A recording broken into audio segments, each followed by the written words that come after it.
오늘 말씀을 나누겠습니다.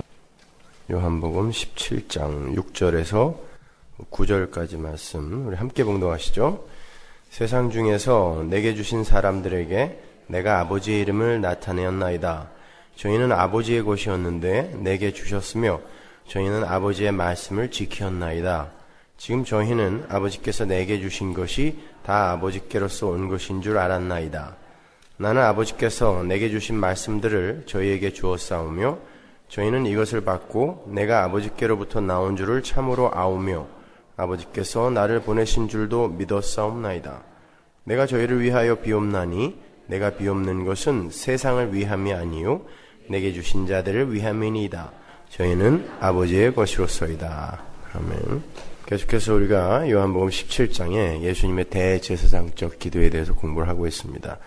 사실 이 대제사장적 기도 안에는 단어 하나하나, 어구 하나하나, 문장 하나하나에 굉장히 깊고 심오한 복음의 메시지들이 들어있기 때문에 이 한 장을 갖고 책이 3권, 4권씩 나올 정도로 그렇게 굉장히 중요한 장이에요. 그래서 제가 여러분들에게 너무 길게는 아니지만 꼭 알아야 할 것들, 꼭 짚고 넘어가야 할 것들은 제가 다 설명을 해드리려고 지금 이제 17장을 계속 이렇게 길게 공부하고 있습니다. 지난주에는 오늘 본문에 기록된 그리스도인의 정체성에 관한 내용 중에 믿음을 가진 자에 관한 부분, 그 부분을 집중적으로 공부를 했죠. 믿음은 우리 인간 쪽의 언어가 아니라 일적으로 하나님의 것이다 라고 했습니다. 그래서 우리는 하나님의 믿음에 의해서 겨자씨 같은 믿음을 가진 자로 폭로되어야 하는 거고, 그게 이제 자기 부인이죠. 그러한 믿음이 아닌 자신 있고 확신에 찬 그런 능력의 믿음은 오히려 겨자씨만한 믿음도 없는 것이다 라고 이야기를 했어요. 제가 변화산 아래의 사건을 갖고 설명해 드렸죠. 오늘도 역시 본문에 기술되어 있는 예수님의 기도 속에 들어있는 성도의 정체성 중 한 가지를 택해서 거기에 대해서 구체적으로 한번 살펴보겠습니다. 6절을 보면 예수님께서 위하여 기도를 하시는 그 무리를 가리켜서 세상 중에서 내게 주신 사람이라고 이제 이야기를 해요. 오늘 그 부분에 대해서 공부를 해볼게요. 세상 중에서 내게 주신 사람. 그게 제자고 성도들이죠.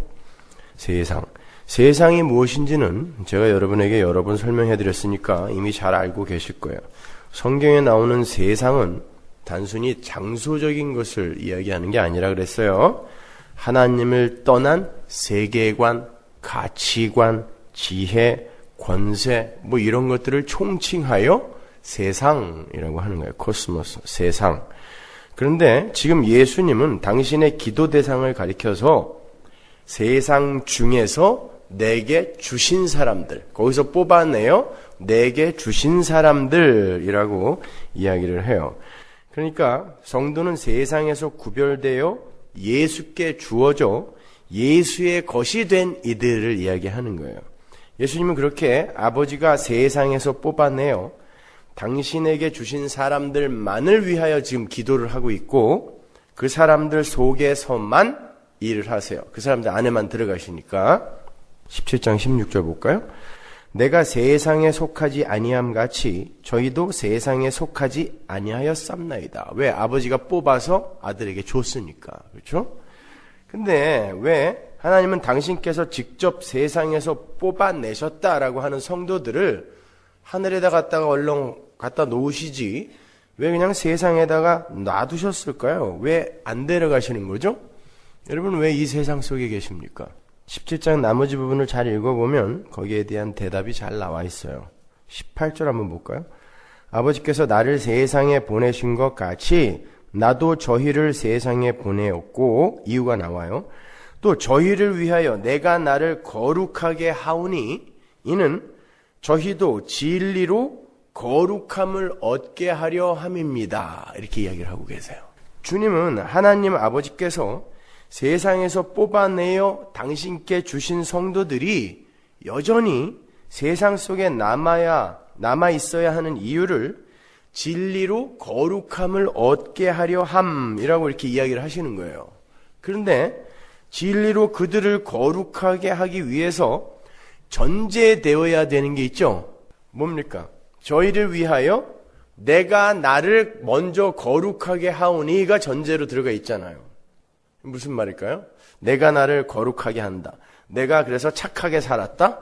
내가 그래서 말을 잘 들었다? 이런 말일까요? 내가 나를 거룩하게 하오니. 예수님이 당신 자신을 거룩하게 하셨다는 말은, 거룩이라는 말은 구별이라 그랬죠. separate. 구별.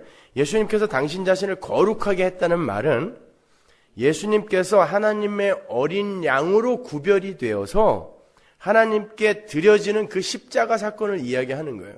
그게 내가 나를 구별하여 거룩하게 했다라는 뜻이에요. 그러니까 쉽게 말하면 예수님께서 자신을 제물로 구별하여 하나님께 드리는 이유, 내가 나를 거룩하게 하는 이유는 당신의 제자들을 거룩하게 하기 위해서라는 말이죠. 그러면 예수님께서 당신 자신을 거룩하게 하심으로 제자들이 세상에 남아 거룩하게 된다는 말은 무슨 말일까요? 자명해졌어요, 이제. 그렇죠? 예수님이 먼저 거룩하게 되시고 그 일로 제자들이 세상 속에서 거룩하게 되어야 한다는 것은 예수님이 자신을 거룩하게 한 게 십자가 지고 죽은 거였으니까, 제물이 되어서 죽은 거였으니까 제자들도 십자가 지워서 죽이려고란 뜻이에요. 그게 여러분이 이 세상에 남아있는 이유입니다. 공동번역으로 보면 아주 번역이 잘 되어 있는데요. 17절 한번 보세요. 이 사람들이 진리를 위하여 몸을 바치는 사람들이 되게 하여 주십시오. 아버지의 말씀이 곧 진리입니다. 아버지께서 나를 세상에 보내신 것 같이 나도 이 사람들을 세상에 보냈습니다. 왜? 내가 이 사람들을 위하여 이 몸을 아버지께 바치는 것은 이 사람들도 참으로 아버지께 자기 몸을 바치게 하려는 것입니다. 좀 더 명확하죠? 이 헬라어 원문을 공동번역이 제가 여러 번역본을 봤는데 제일 잘 번역해 놓은 것 같아요.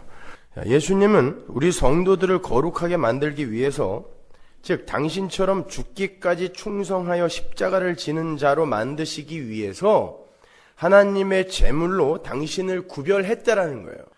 따라서 우리 성도가 이 세상 속에서 남아서 해야 할 일은 예수님처럼 거룩한 제물로 하나님께 드려지는 자로 성숙되어지기 위해 남아있는 거예요, 지금. 그러니까 로마서 12장 1절을 표준세 번역으로 한번 보세요. 바울이 교회에게 뭘 요구하고 있는지 보세요. 형제자매 여러분, 그러므로 나는 하나님의 자비하심을 힘입어 여러분에게 권합니다. 여러분은 여러분의 몸을 하나님께서 기뻐하실 거룩한 산 제물로 드리십시오. 개역성경에서는 제사라고 번역을 했죠. 제물로 드리십시오. 이것이 여러분이 드릴 합당한 예배입니다. 이거 보세요. 예수님이 자기를 제물로 하나님께 드려서 우리를 살려냈잖아요. 마찬가지로 우리가 이 땅에서 해야 할 일이 뭐라 그래요? 여러분을 제물로 드리라는 거예요. 산 제물로 드리라는 거예요. 그게 우리가 세상에서 해야 할 일이에요. 그런데 세상은 하나님의 뜻에는 아랑곳하지도 않고 자신의 뜻과 야망을 추구하며 자신을 중심으로 사는 세계관, 가치관, 지혜, 권세를 이야기한다 그랬죠. 그러니까 세상에서 구별된 성도가 이 세상 속에 남아서 자신을 제물로 하나님께 드린다는 건, 세상은 하나님을 제물 삼아 자기의 유익을 챙기잖아요. 그런데 성도가 이 땅에 남아서 제물로 하나님께 자기를 드린다는 건 그 세상에서 나온다는 이야기잖아요. 예, 우리는 세상에서 아버지가 뽑아내신 자인데 이 세상 속을 살면서 그 세상에서 뽑혀 나온 그 현실을 actualizing, 실제화하여 사는 거예요. 나는 진짜 세상에서 뽑혀 나온 사람이구나. 아버지가 그렇게 만들어 가시는구나를 경험해 알라고, 인격과 이성을 갖고 진짜 너희는 세상에서 뽑혀 나온 자다는 것을 삶 속에서 경험하라고 이 속에 던져 넣으신 것입니다. 안 데리고 가시고. 그런데 우리 성도들이 이 땅에 남아서 그렇게 하나님의 제물로 구별되어져 가는 일은 그리 녹록한 게 아니에요. 그래서 예수님이 하나님께 기도하고 계신 거예요. 도와주세요. 아버지 도와주세요. 아버지가 뽑아서 내게 주신 자들이 이 땅에서 세상에서 나오는 삶을 제대로 잘 살 수 있도록 도와주세요. 이렇게 기도를 하는 거예요. 17장 11절 보세요. 나는 세상에 더 있지 아니하오나 저희는 세상에 있사옵고 나는 아버지께로 가옵나니 거룩하신 아버지요 내게 주신 아버지의 이름으로, 우리가 다음 주에 공부할 부분인데, 아버지의 이름으로 저희를 보존하사 우리와 같이 저희도 하나 되게 하옵소서. 주님은 하나님 아버지에게 성도를 보존해달라, 보호해달라고 부탁을 하는데, 그들을 보존하여 하나가 되게 해달라 그래요. 이거 우리 공부했죠, 그죠? 하나가 되는 게 뭔지. 우리와 같이 하나 되게 해 주옵소서. 우리와 같이가 뭐예요?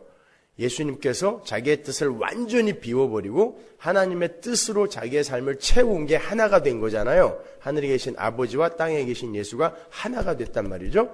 그것처럼 성도들이 자기를 비워서 상대방의 뜻으로 나를 채우는 그런 하나됨을 이루게 해달라는 거예요. 그게 하나님 나라의 삶의 원리이며 그게 십자가의 삶이잖아요. 그렇죠? 그러니까 여러분 다른 거 없어요. 성도는 이 세상에서 나는 예수님이 아니었으면 큰일 날 뻔했구나를 절절히 절감하고 가면 되는 거예요. 특별히 착한 일을 많이 할 필요도 없고 특별히 대단한 업적을 쌓을 필요도 없어요. 물론 그게 열매로 맺혀지면 좋아요. 그러나 그게 열매로 맺혀지지 않는다 할지라도 여러분이 그 삶 속에서 나는 예수가 아니었으면 큰일 날 뻔했구나를 배웠으면 성공인 거예요. 그게 성화의 절정인 거예요. 우리가 이 땅에서 착한 일을 많이 해봐야 뭐 대단하게 얼마나 그렇게 착한 일을 많이 하겠습니까? 그리고 또 그 착한 일이라는 것의 대부분이 자기 의인 경우가 굉장히 많아요. 근데 그런 착한 일은 하나님의 관점에서 착한 일이라고 안 쳐주거든요. 그러니까 일단 거기에 관심을 두는 게 아니라 나를 완전히 부인해 가는 거예요. 그래서 오히려 여러분이 주일마다 저 다운타운에 나가서 홈리스들한테 빵 나눠주고 그들을 먹여 살리는 그런 착한 일 해야 됩니다. 해야 되는데 그 삶보다 더 성숙한 삶은 나는 왜 저렇게 불쌍한 자들이 저렇게 추위에 떨고 있고 배고파서 저렇게 힘들어하고 있는데 왜 진심에서 저들이 불쌍해지지 않을까? 야, 나란 놈은 정말 악한 인간이구나. 내 안에 선한 것은 요만큼도 없구나를 깨닫고 하나님 앞에 무릎 꿇는 삶이 선한 삶인 거예요. 그 역설을 이해하십니까, 여러분? 그런데요, 15절을 보시면은 그 하나님의 보존하심이 악에 빠지지 않게 하는 보존하심이라고도 이야기를 해요. 볼까요? 15절. 내가 비옵는 것은 저희를 세상에서 데려가시기를 위함이 아니요 오직 악에 빠지지 않게 보존하기를 위함이니이다. 그렇죠? 그럼 여기에서 우리는 악의 정의를 이제 올바로 내릴 수가 있겠죠? 악은 하나님과 이웃을 위해 자신을 비워내는 삶이 아니라 자신의 유익을 위해 하나님과 이웃을 방법으로 동원하고 이용하는 모든 행위와 사고를 이야기해요. 여러분이 여기에서 조심하셔야 할 것이 있어요. 거룩한 삶이라는 게 세상의 삶의 원리와 반대가 되는 십자가의 삶의 그 원리로 사는 삶이라고 하니까 구제나 선행이나 봉사 등의 삶은 전부 악과는 반대가 되는 선한 삶이라고 그렇게 오해를 하실지 모르겠는데 그렇지 않아요. 그러한 삶을 살면서도 자기의 유익을 구하는 삶을 살 수 있는 게 바로 교활한 인간 군상들의 실체예요. 제가 군대에 있을 때 보직이 장군 비서 근무병이었는데요. 제가 제대를 할 무렵에 제 조수가 들어왔는데 그 아이가 카톨릭 신부였어요. 저보다 나이가 한 살 많았는데 한참 쫄병이기 때문에 지금도 만나면은 저는 걔는 존댓말 쓰고 저는 반말하고 그래요. 그러면 안 되는데. 근데 원래 의대를 다니다가 졸업을 하자마자 카톨릭 대학에 들어가서 신부 수업을 하던 그런 친구였어요. 근데 그 친구가 이제 군대에 들어와서 제 조수가 된 거예요. 저는 사수고. 그러니까 술도 잘 마시고요. 담배도 아주 꼴초였어요. 근데 마음 씀씀이가 참 착한 친구예요. 저보다 나이도 한 살이 많았는데 뒤늦게 군에 입대를 해서 내무반에서 동생들한테 군기 잡히느라 무던히도 고생을 했던 그런 친구입니다. 그런데 그 친구가 군 제대를 하고 로마로 유학을 떠났다는 소식을 들었어요. 그곳에서 사제가 됐어요. 그 친구는 우연한 기회에 아프리카 잠비아를 방문을 했다가요. 그곳에 있는 가난하고 불쌍한 나병 환자들과 에이즈 환자들을 보고 거기에 머물러 살기로 결심했습니다. 원래 의사였던 친구니까 그곳에서 환자들을 돌보면서 열심히 그들을 도왔어요. 그런데 얼마 전에 한국에 들어왔다가 건강검진을 받았는데 위암 말기 판정을 받았어요. 그것도 아주 위험한 상태예요. 이미 다른 곳에도 많이 전이가 되어서 거의 불가능한 그런 지경이에요. 그 친구가 제게 전화를 했어요. 근데 의외로 목소리가 참 밝았어요. 그래서 제가 힘들지 않냐고 물었더니 그 친구가 그간의 일을 장황하게 이해를 하기 시작했어요. 제가 그 친구의 이야기를 들으면서 정말 이런 인생도 있구나 하면서 많이 안타까웠습니다. 그 친구는 군 제대를 하고요. 로마 유학을 마친 후에 아프리카 잠비아로 넘어가서 거의 15년 이상을 그곳 사람들과 함께 살았어요. 똑같이 먹고 똑같이 자고. 그 삶이 쉬운 삶은 아니었지만 사제로서 공로를 쌓아서 선행을 해서 본인도 자기가 가서 지내야 할 연옥의 시간을 줄이고 가톨릭은 성자들의 공로를 나눴을 수도 있습니다. 다른 이들에게 그 공로를 나눠 주어서 그들의 연옥 시간도 줄여주기 위해서 이를 악물고 참았다라는 말을 했어요. 그래서 자기는 그런 공로를 많이 쌓았기 때문에 죽음이 두렵지 않다는 거예요. 대단한 용기죠. 여러분 어떻게 생각하세요? 그의 15년은요. 겉으로 보기에는 아주 착하고 훌륭한 삶이죠. 세상적인 관점으로 봤을 때 아주 착하고 훌륭한 삶이에요. 범인들은 감히 생각할 수 없는 그런 삶이잖아요. 그가 가장 존경하는 인물이 슈바이처입니다. 그는 슈바이처를 본받아서 정말 슈바이처와 같은 삶을 살아낸 거예요. 그런데 그러한 착한 삶을 산 목적이 자기의 연옥 생활을 모면하기 위함이었다는 건 결국 자신의 목적과 유익을 위한 착한 삶을 살았다는 것입니다. 자기가 자기의 구원에 뭔가 기여를 하고 싶었다는 것입니다. 그래서 하기 싫은데 억지로 한 거예요. 우리 주일날 살펴봤죠? 교제를 우리 공부하면서 성도간의 교제를 공부하면서 연보라는 단어가 교제라는 단어와 같은 단어라 그랬잖아요. 그런데 인색하게 억지로 하는 건 뭐라 그랬어요? 하지 말아라. 그건 아니다라고 이야기했잖아요. 억지로 하는 거예요. 뭔가 목적을 두고 억지로 하는 거예요. 내가 나중에 받을 보상을 생각하면서 억지로 하는 그 일, 그걸 악이라고 합니다. 그 이해가 가세요? 죽도록 가서 착한 일을 하고 위암까지 얻어서 왔어요. 문둥병 환자들과 같이 먹고 자고 하면서 그들을 돌봐주고 주는 삶을 살다가 그런 대단한 병까지 얻어서 왔습니다. 그러나 그 삶이 나를 위한 삶일 때는 악인 거예요. 여러분 그걸 잘 분별하셔야 돼요. 악한 삶은요. 이 세상의 도덕과 윤리와 사회법을 어기는 삶을 이야기하는 게 아니에요. 왜냐하면 선과 악은 오직 무엇에 의해서만 구별이 되어야 된다? 진리. 선과 악은 오직 진리에 의해서만 판단이 되어져야 돼요. 이 세상 그 어떤 것도 선악을 판단할 수 있는 게 없어요. 그런데 어떻게 도덕과 윤리와 사회법이 마치 진리인 양 그걸 기준으로 하여 요걸 지킨 사람은 착한 사람, 요걸 안 지킨 사람은 악한 사람 이렇게 판단할 수 있단 말입니까? 그건 잘못된 거예요, 여러분. 진리는 오직 예수 한 분이에요. 도덕, 윤리, 사회법은 인간들이 자기들을 하나님 앞에 좀 떳떳하게 내보이기 위해 인간이 만든 것입니다. 물론 거기에는 하나님의 마음이 깃들어 있어요. 그러나 그것 자체가 진리가 아닙니다.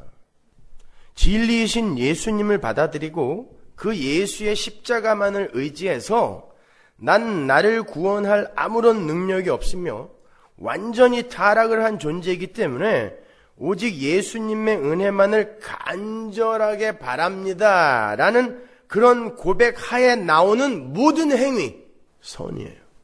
그러나 나도 나의 구원과 나의 행복에 미력이나마 보탤 수 있는 힘이 있다라는 생각에서 전적인 예수의 십자가 은혜만을 의지하지 않는 이가 행하는 모든 삶이 다 악인 것입니다. 왜냐하면 진리는 예수니까.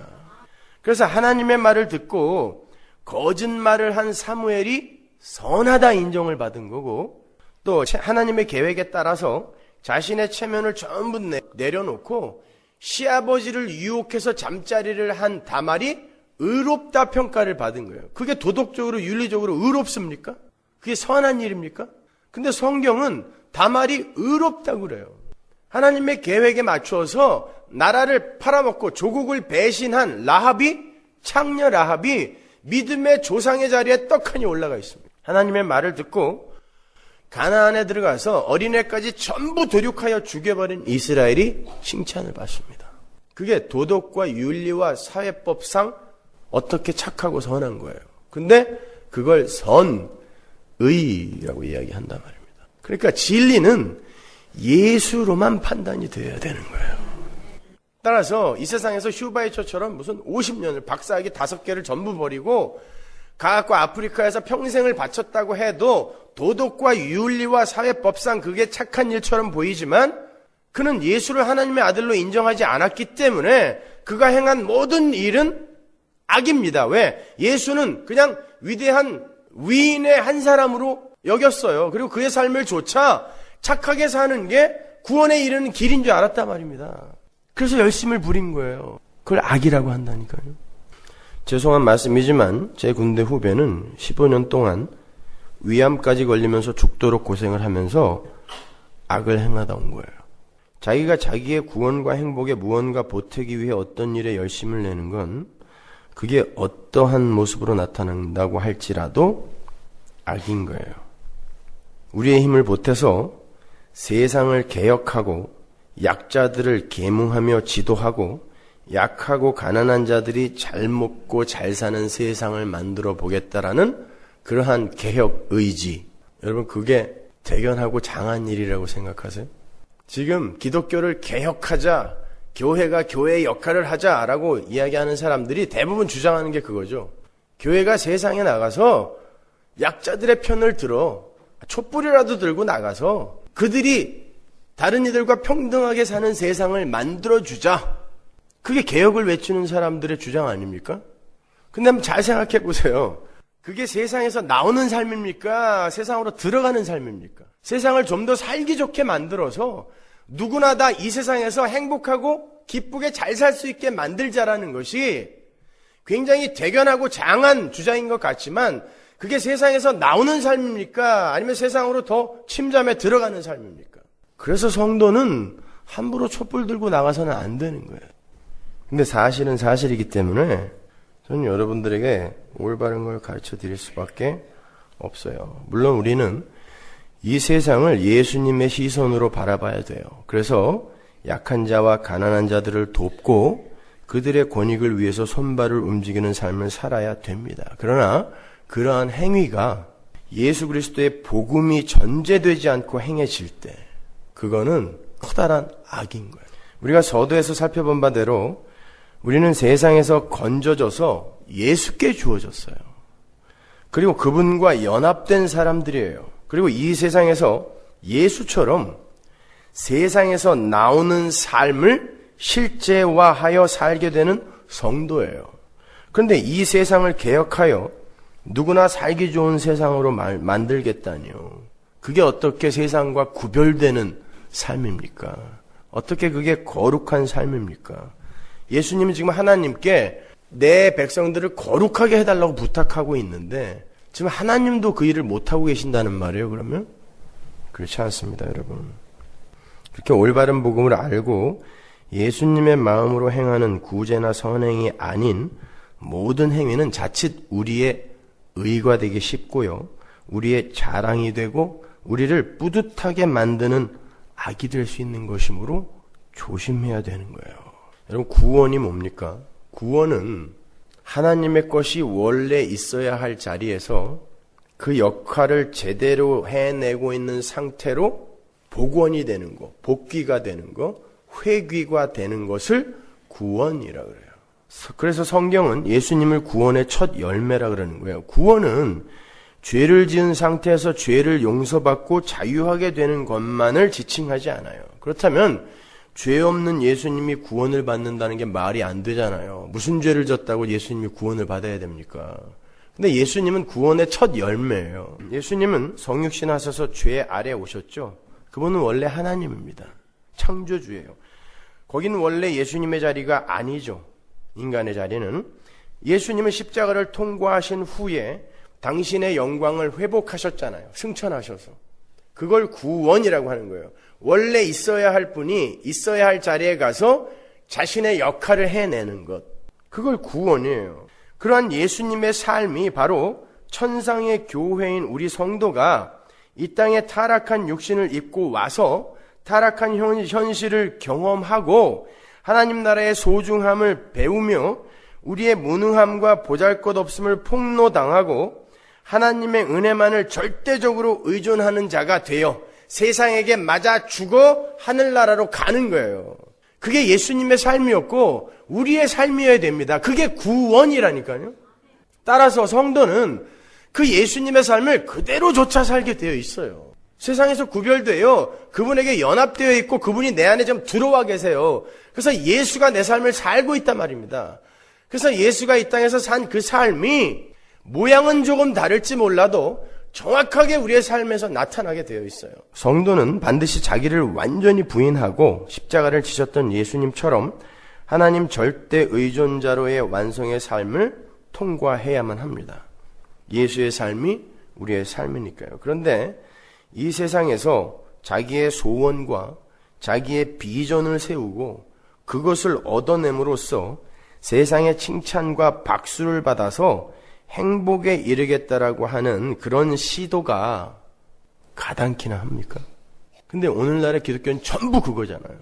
그리고 자신의 힘으로 하나님처럼 살겠다고 나선 타락한 나를 부인당하고 예수님의 은혜의 십자가 뒤로만 숨어야 하는 성도의 삶에 공로가 웬 말이며 업적이 웬 말입니까? 하나님, 저는 하나님이 살려내지 않으면 절대로 살아날 수가 없습니다. 예수님이 그렇게 돌아가셨어요. 그래서 성경이 예수님을 하나님이 살리셨다라고 이야기를 하는 거예요.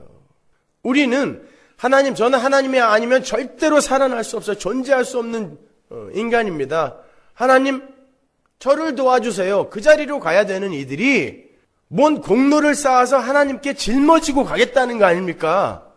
성화의 절정은 완전한 자기 부인이라니까요. 근데 완전한 자기 부인이 되어 빈털털이 빈 그릇이 되어서 가야 하는 네가 그 그릇을 자기 공로로 채워서 가겠다는 거 아닙니까? 그건 기독교가 아닌 것입니다, 여러분.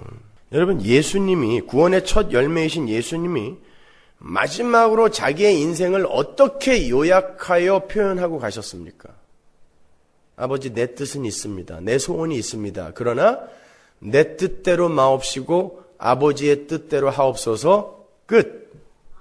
그게 예수의 삶이에요. 그게 성도의 삶입니다. 그게 하나님 나라의 삶의 원리인 거예요. 여러분, 그건 불편한 삶이 아니에요. 내가 나를 부인하고 하나님의 뜻대로 산다라는 게 우리는 지금 우리의 욕심이 우리를 가득 채우고 있기 때문에 야, 그렇게 어떻게 살아라고 이야기를 하는데 그것처럼 편한 삶이 없어요. 왜 사람들이 군대 가서 살쪄갖고 오는 줄 아세요? 거기선 자기 뜻을 폈다가 마저 죽어요. 시키는 대로 해야 돼요, 거기는. 그러니까 나중에는 살이 토실토실하게 쪄갖고 나와요, 다들. 근데 그 나를 이끄는 분이 하나님이면 어떻겠어요? 근데 우리가 겁나서 그걸 못 맡기는 거예요.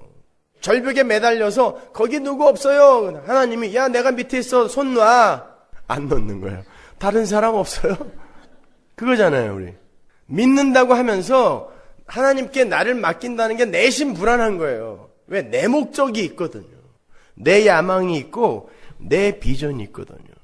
여러분, 너를 부인하고 십자가를 지라는 거, 하나님 말만 잘 들으라는 건 그 자체가 복음입니다.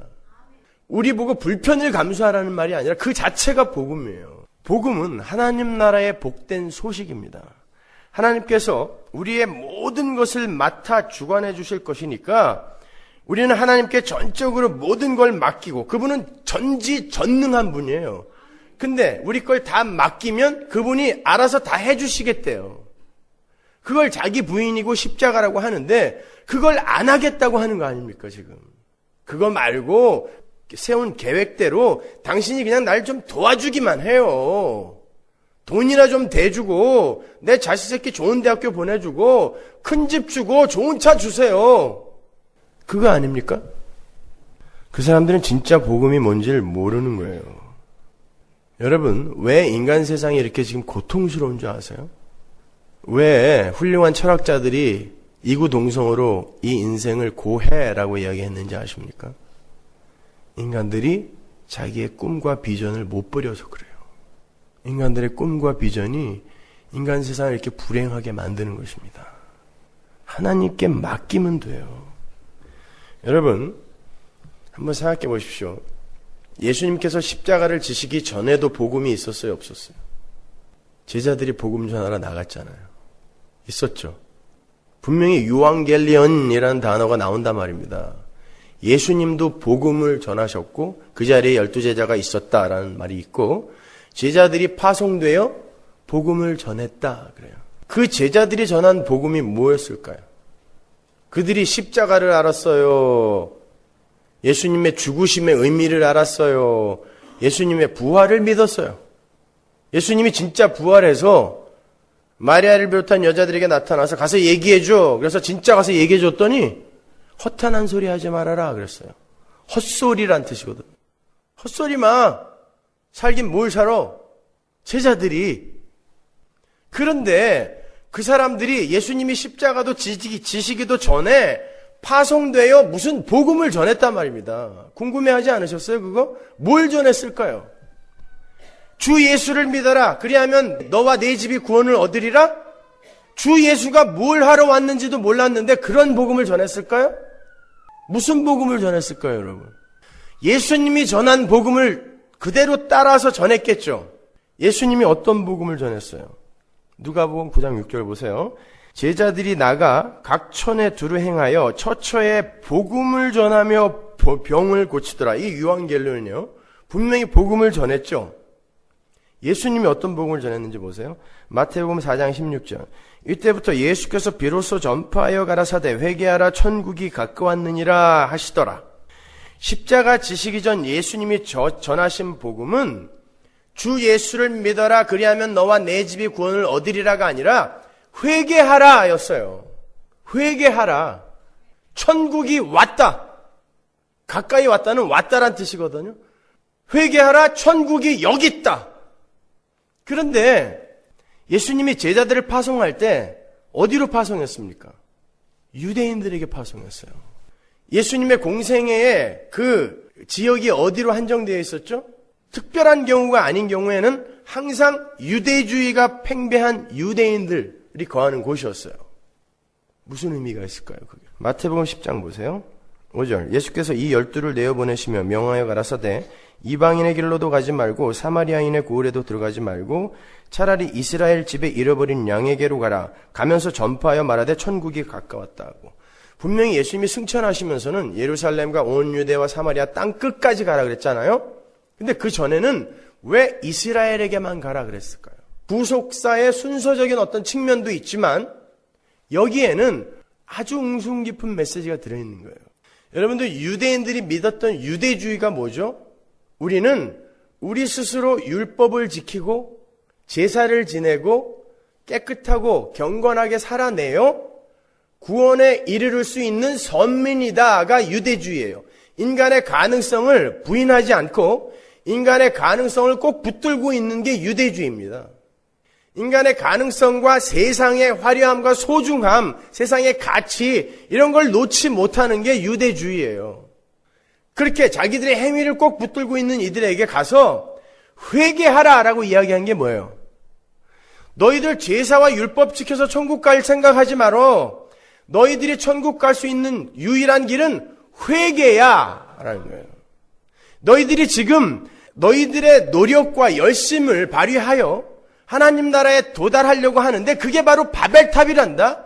그건 하나님 나라에 도달할 수 있는 길이 아니라 회개해야 할 일인 거야. 그래서 회개하라가 복음인 거예요. 천국이 여기 있다. 왔다. 내가 천국이라는 것입니다. 내가. 예수님이 그러잖아요. 천국이 여기 있다 저기 있다 하지 말아라. 너희 가운데 천국이 있다. 그 엔토스라는 단어는 그 전치사는 within이라는 뜻도 있고 among이라는 뜻도 있지만 within이라는 뜻으로 이게 번역이 되면 그 이야기를 듣고 있는 사람들이 바리새인들이거든요. 바리새인들 안에 천국이 있다 말이 안 되잖아요. 그러니까 among이란 말이죠.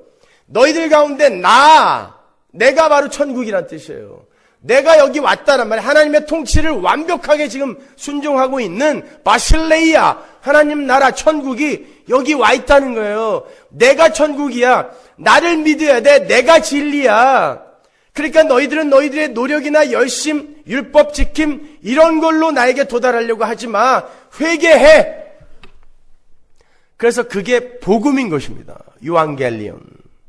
그게 나중에 예수님 십자가 이후에 주 예수만 믿어라. 그리하여야 너와 내 집이 구원을 얻는다로 그대로 옮겨가는 거예요. 예수님이 니고데모를 만나서 그가 갖고 있는 재산, 명성, 벼슬, 학식 전부 부정해버리죠. 너는 그딴 것 갖고 하나님 나라 갈 수 없어. 조금도 도움 안 돼. 너는 거듭나야 돼. 라고 이야기한 게 바로 그 이야기인 것입니다. 유대주의의 대표적인 인물 아닙니까? 니고데모가. 근데 니고데모에게 네가 갖고 있는 그런 모든 소유물이나 너의 열심 하나도 도움 안 돼. 너는 거듭나야 돼. 근데 거듭나는 건 위로부터 나는 거라는 뜻이라 그랬어. 안 어때니? 그러니까 그 거듭남은 우리의 노력을 할 수 있는 것이다? 아니다. 위로부터 나는 거니까 그건 하나님만이 줄 수 있는 거란 말입니다. 그러니까 우리는 이 땅에서 우리의 무력함과 우리의 불가능함을 그냥 폭로당하는 거예요. 그 복음이 우리를 불도저처럼 밀고 들어와서 우리를 오징어포로 만들어내는 것입니다. 그래서 점점 우리는 우리가 가진 것에 대한, 그게 내 말씀에 대한 지식이어도 상관없고 종교 행위에 대한 열심이어도 상관없어요. 그게 정말 내가 붙들 것이 아니구나를 오히려 폭로당하고 가는 것이지, 야 나는 이렇게 잘하고 있어 너희들과는 달라, 이렇게 잘난 자로 구별되어 가는 게 아니라니까요. 그래서 제가 그렇게 열심을 부리는 OPC 교단 사람들을 별로 안 좋아해요. 그 사람들은 어떻게 된 게 완전히 자기가 하나님인 것 같아요. 제가 아는 목사님들 만나서 이야기하면 처음부터 끝까지가 전부 우리만 옳다예요. 여러분, 성숙한 신앙인은 절대 그 자리로 갈 수 없어요. 오히려 나는 아닙니다의 자리로 내려가야지, 나는 다 옳아요, 우리 교단이 세운 이런 절차만 옳은 것이고 교회의 멤버는 이런 절차를 거쳐서 꼭 들어와야 되고 그들은 어떤 치리를 당해야 되고, 그렇게 해서 정말 완벽해지던가요, 그 교회가? 인간은 이 땅에서 하나님 나라를 자기들의 힘으로 구현하는 자들이 아닙니다. 하나님의 열심으로 내 안에 어떻게 하나님 나라가 구현되어지는지를 보여주는 거예요. 근데 어떻게 우리가 다른 이들을 지적하며 이렇게 잘난 척을 할 수 있어요? 천만의 말씀입니다. 오히려 그런 사람들 보면 여러분이 젖병문 유아라고 보면 돼요. 아직 성숙하지 못한 모습인 것입니다, 여러분. 그것이 예수님은 유대인들의 유대주의, 오늘날의 이 세속주의, 물질주의, 성공주의를 진짜 복음으로 공격해 들어가시는 거예요. 그게 회개하랍니다. 이 시대도 바리새인들과 다른 게 뭐가 있어요?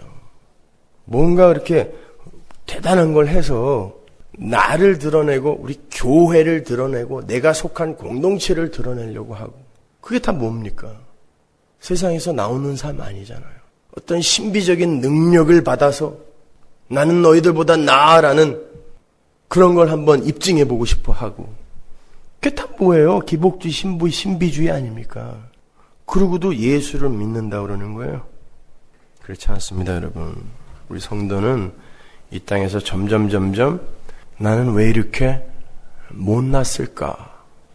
겉으로 물론 드러나는 자기의 모습은 내 안에 있는 예수가 밖으로 표출되어 나오면서 점점 성숙되어 가는 모습으로 보일 수 있어요, 남들에게. 그러나 나에게 나는 점점 불가능하고 추악하고 더러운 자로 인식이 되어져야 맞아요. 그래서 나 때문에 내가 맨날 울어야 맞다니까요. 근데 너무들 자신이 있어요. 너무들 자신이 있어요. 그냥 막연한 추측으로 나는 구원받았다고 하니까 당연히 천국 가겠지 그러고 그냥 너무 자신이 있어. 그 엄청난 사도 바울도 나는 죄인 중에 괴수입니다. 난 처음에는 내가 사도 중에 작은 자라고 이야기를 했었어요. 그런데 나 같은 게 무슨 사도입니까? 죄인 중에 괴수일 뿐입니다. 까지 내려가서 죽었단 말입니다. 근데 우리가 이렇게 나는 점점 잘하고 있고 점점 깨끗하고 훌륭하고 멋진 사람으로 변해가고 있어. 야, 이 공로를 차곡차곡 쌓다 보면 우리 하나님이 얼마나 기뻐하실까? 이러고 있다면 그 정말 얼마나 우스운 겁니까, 여러분? 그래서 제가 그 아프리카에서 착한 일을 하겠다고 죽도록 고생을 하다가 병까지 얻어가지고 온 제 후배에게 너는 죽도록 일하면서 예수를 부인하다가 온 거야 라고 이야기할 수밖에 없었던 거예요. 곧 죽을 아이에게 그렇게밖에 이야기를 할 수 없었던 이유는 마지막으로 그가 자신에 대한 신뢰를 좀 내려놓고 예수를 꼭 붙들으라고. 자, 그렇다면 인간들이 사는 세상에서 진정한 선이나 착함이라는 것이 나올 수 없는 것인가? 아닙니다. 나옵니다. 그러나 그건 인간 측에서 생성되어져 나온 것이 아니에요. 여러분, 제가 하나 여쭤볼게요. 간혹 우리의 삶 속에서 진정한 구제나 헌신이나 선한 행위가 나오게 될 때 그게 누구 거죠? 예수님 거예요. 왜? 나는 없어요. 십자가에서 죽었잖아요. 어? 여러분 그걸 잘 이해하셔야 됩니다. 참 재밌는 게요. 여러분, 우리 인간은 사람들이 자꾸 자유의지 하는데 고유의 행동 영역, 활동 영역이 인간에게는 없다고 봐야 옳아요. 인본주의에 빠진 이 교만한 인간들이 자꾸 자유의지 하면서 하나님과 맞먹으려고 하는데 그러니까 나를 주장하고 싶은 거예요. 제가 인간의 자유의지는 제한된 자유의지라고 자꾸 이야기를 하는 게 그래요. 그걸 자유의지라고 이야기하면 할 수는 있지만 그건 하나님의 작정과 예정 그 계획 안에서의 자유의지일 뿐이지 엄밀히 말하면 인간은 고유의 행동 영역이 없는 게 맞아요. 한번 보실래요? 마태복음 한번 가보세요. 12장 28절. 그러나 내가 하나님의 성령을 힘입어 귀신을 쫓아내는 것이면 하나님의 나라가 이미 너희에게 임하였느니라. 사람이 먼저 강한 자를 결박하지 않고야 어떻게 그 강한 자의 집에 들어가 그 세간을 늑탈하겠느냐. 결박한 후에야 그 집을 늑탈하리라. 지금 이 이야기를 쉽게 풀어서 다시 정리하면 이래요. 지금 악한 이 세상의 주인은 마귀다. 인간은 그 마귀의 집에 놓인 세간에 불과하다. 가구라는 거예요, 인간은요. 마귀의 세간을 빼앗아 오기 위해서는 집주인인 마귀를 누군가가 결박해야 된다. 근데 마귀를 결박하려면 마귀보다 힘이 강한 자라야 되는데 그게 바로 성령이다 라고 이야기를 하는 거예요. 그러므로 지금 내가 귀신 잡힌 자를 치료할 수 있다는 것은 마귀보다 힘이 센 성령을 힘입어 하는 것이며 그렇다면 하나님의 나라가 이미 너희에게 임한 것이다. 이런 뜻이거든요. 이 이야기 속에서 우리가 확실하게 짚고 넘어가야 할 것이 하나님은 마귀보다 강한 분이라는 거죠. 하나님은 언제든지 마귀를 결박하고 그 세간을 늑탈하실 수 있는 분이에요. 예전엔 못했는데 어느 순간 갑자기 무공을 쌓아서 그 마귀를 제압할 수 있는 힘을 길러 그를 그 시점부터 결박할 수 있었던 게 아니라 하나님은 창조주이며 마귀는 피조물이에요. 피조물은 창조주가 후 불면 사라져야 되는 게 피조물입니다. 그러니까 하나님은 언제든지 마귀를 결박하고 그 세간을 늑탈할 수 있어요. 그런데 마귀가 세상의 주인이다 그래요. 그러면 그 마귀의 세상 주인 노릇을 누가 허락했겠냐고요. 그를 언제든지 결박할 수 있는 강한 분, 하나님이 허락하신 것입니다. 잠시 어떤 목적을 위해서. 그렇잖아요. 그런데 인간은 어떤 존재냐면 그 마귀의 가구에 불과한 거란 말이에요. 그래서 그 소유주인 마귀가 여기다 옮기면 여기에 가 있어야 되고 저기다 옮기면 저기에 가 있어야 돼요. 장롱이 내가 있을 자리는 저기야라고 뛰어다니는 거 보셨어요? 의자가 나는 여기 있기 싫어요. 그리고 딴 데 가서 앉아있고 이게 가능합니까? 보세요. 그래서 여러분 귀신 들린 자의 개념을 제가 설명할 때 이 세상에 태어나는 모든 인간은 데몬 포제션, 귀신 들린 자라고 이야기를 했죠. 그게 뭐냐면 마귀의 소유권 아래로 하나님이 보내신단 말입니다. 어떤 걸 가르치기 위해서 마귀의 세간으로 보내신 다음에 그것보다 강한 전지전능한 하나님이 어떠한 사랑과 은혜로 그들을 택하여 하나님의 백성으로 완성시켰는지를 가르치기 위해 그러한 그림을 그려주는 것일 뿐인 거예요, 여러분. 우리는 마귀의 세간살이에요. 가구예요. 마귀의 가구. 자, 그런데요, 로마서에 가면은 바울이 참 뻔뻔스러운 이야기를 반복하여 이 얘기를 하는데 어떤 이야기인지 한번 보실래요? 로마서 7장 16절 보세요. 만일 내가 원치 아니하는 그것을 하면 내가 이로 율법에 선한 것을 시인하노니 이제는 이것을 행하는 자가 내가 아니요 내 속에 거하는 죄니라. 내 속 곧 내 육신에 선한 것이 거하지 아니하는 줄 아노니 원함은 내게 있으나 선을 행하는 것은 없노라. 내가 원하는 바 선은 하지 아니하고 도리어 원치 아니하는 바 악은 행하는도다. 만일 내가 원치 아니하는 그것을 하면 이를 행하는 자가 내가 아니요 내 속에 거하는 죄니라. 보세요. 2번이나 반복하여 자기가 죄를 짓는 건 자기가 하는 게 아니라 자기 속에 있는 죄가 짓는 거래요. 뻔뻔스럽지 않아요? 그럼 바울이 원치 않는 것과 대조하여 쓰고 있는 내가 원하는 것, 내가 하고 싶은 내가 원하는 것은 누가 하는 거예요? 내가 하는 거죠. 그렇죠? 내가 원하는 거니까 내가 원하는 것을 내 속에 있는 죄 때문에 내가 못 하는데 내가 만일 그걸 했다면 내가 한 거예요. 그거는요. 근데 바울의 나의 개념은 우리가 생각하는 것과 달라요. 갈라디아서 2장 20절 보세요. 내가 그리스도와 함께 십자가에 못 박혔나니 그런즉 이제는 내가 산 것이 아니요 오직 내 안에 그리스도께서 사신 것이라. 이제 내가 육체 가운데 사는 것은 나를 사랑하사 나를 위하여 자기 몸을 버리신 하나님의 아들을 믿는 믿음 안에서 사는 것이라. 바울이 나를 어떻게 정의하고 있어요? 내 안에 사는 예수. 그러면 내가 원하는 것을 했을 때 그건 내가 한 건데 그 나가 누구다? 예수. 그럼 내가 내 안에서 선한 것이 나왔을 때 그 내가 원한 것을 내가 했다면 그건 예수가 한 거란 말이에요. 그러면 그게 내 공로가 될 수 있어요? 없어요? 없습니다. 그래서 내가 심판대 앞에서 내가 한 일을 기억 못하는 거예요. 내가 언제 그런 일을 했죠?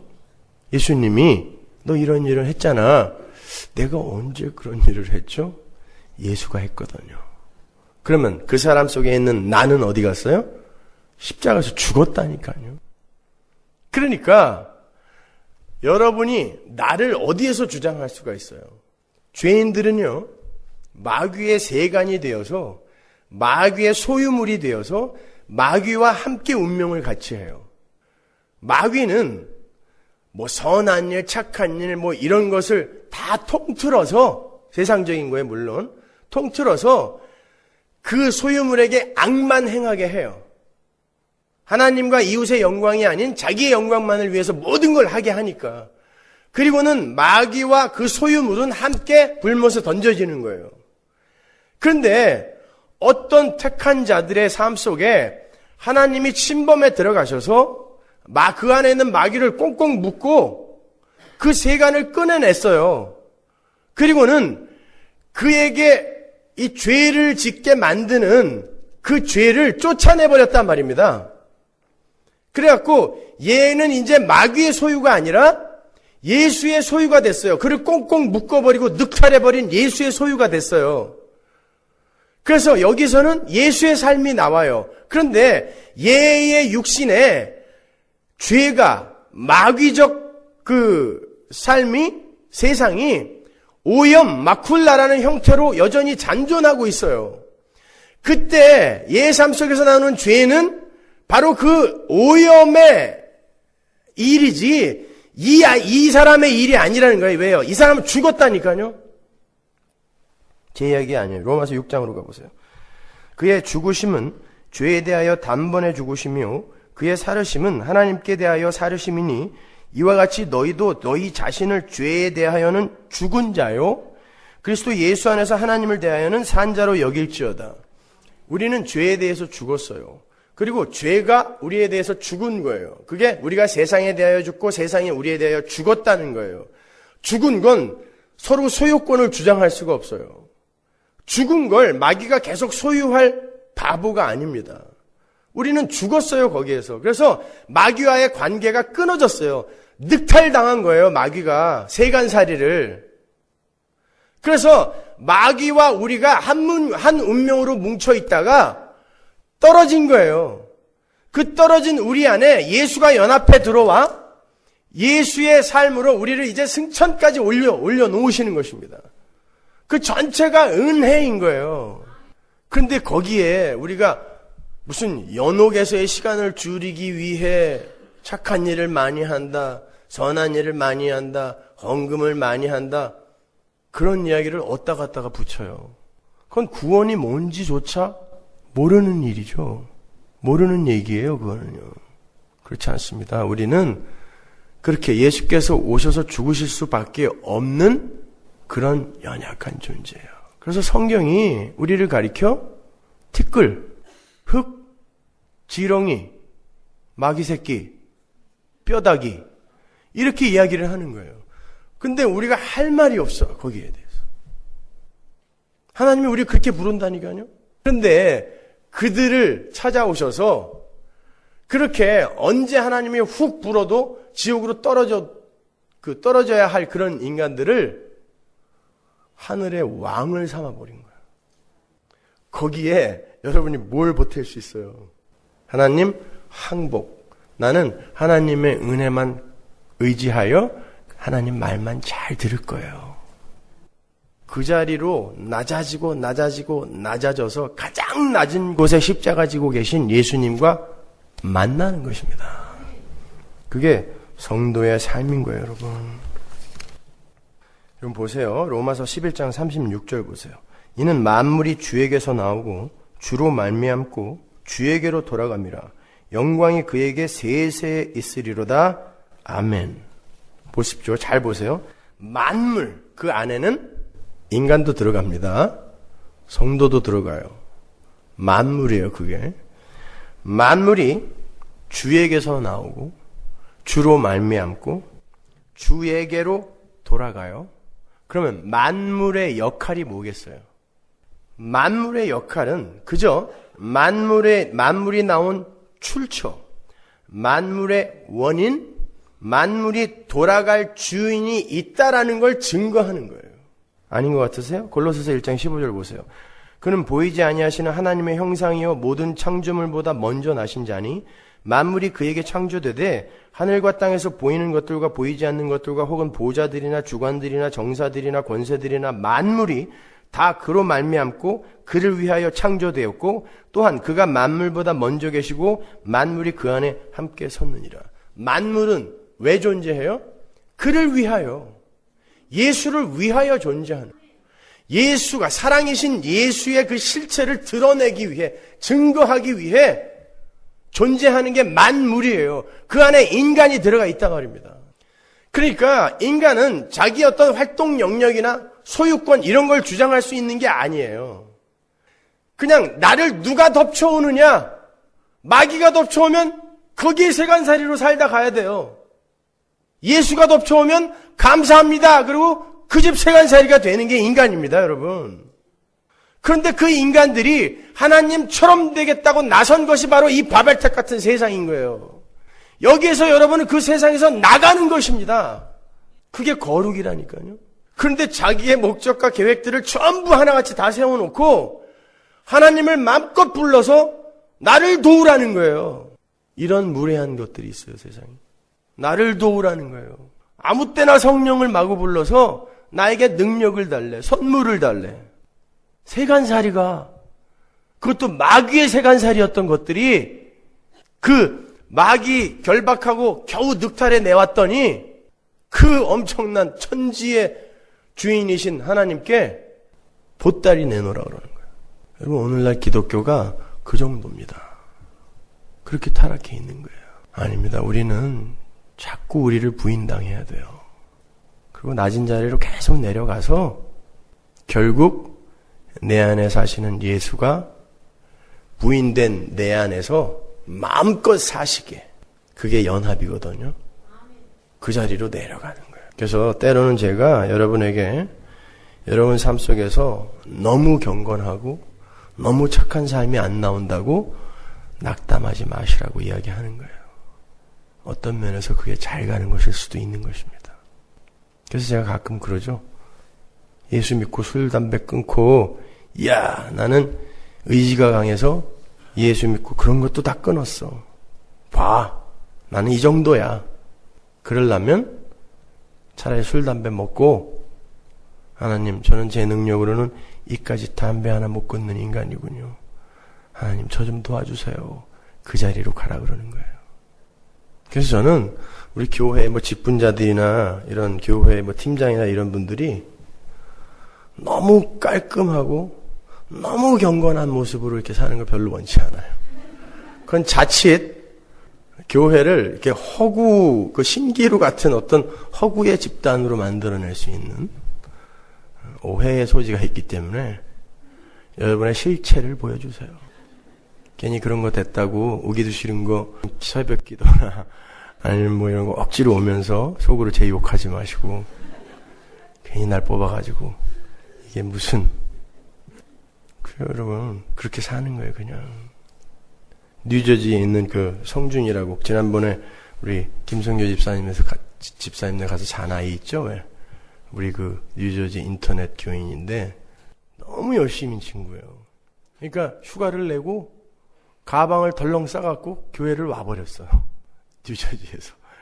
김성교 집사님 집에서 며칠을 자다가 갔는데 그 녀석이 매주 이제 안부 그 메일을 보냈는데 어제는 우울한 메일을 보냈더라고요. 목사님, 제가 그렇게 열심히 했고 그렇게 최선을 다해서 신앙생활을 했는데 결혼을 앞두고 스트레스를 받아 술, 담배를 다시 하게 됐습니다. 저는 안 되나 봐요.